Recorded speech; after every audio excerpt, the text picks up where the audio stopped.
Alle Tag nach jedem Essen Zähnli putzen nicht vergessen. Schlecken, also besser gut, darf man, wenn man putzen tut. Wer Zähnli putzt, das weiss man doch, hat im Zahn schon bald ein Loch. Drum denk gut dran, ob gross oder klein, jeder Zahn muss sauber sein. Drum ist es gut, wenn du putzen musst, bevor am Abend schlafen tust.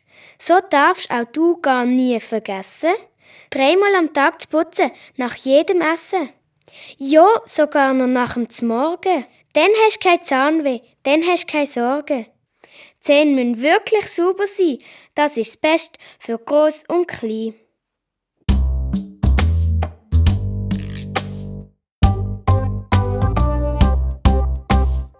Wasser ist zum Waschen da, Fallerei und Fallera. Auch zum Zähnli putzen kann man es noch benutzen. Äpfel, Brot und Rüebli esse ich gern und flott, weil ich nur ganz gesunde, weisse Zähnli will. Meine Zähnli putze ich 3-mal jeden Tag, weil ich keine kranken Zähne im Mühle mag.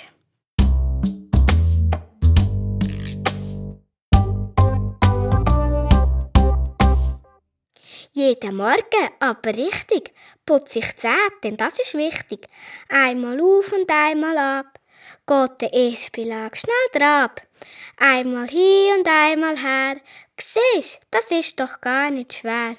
Jeden Mittag, aber richtig, putze ich die Zähne, denn das ist wichtig. Einmal unten, einmal oben, und der Zahnarzt wird mich loben. Die Backenzähne muss ich verstecken, tut auch das Bürstchen noch entdecken. Und am Abend schnell ist gemacht, Zähnchen putzen und gute Nacht.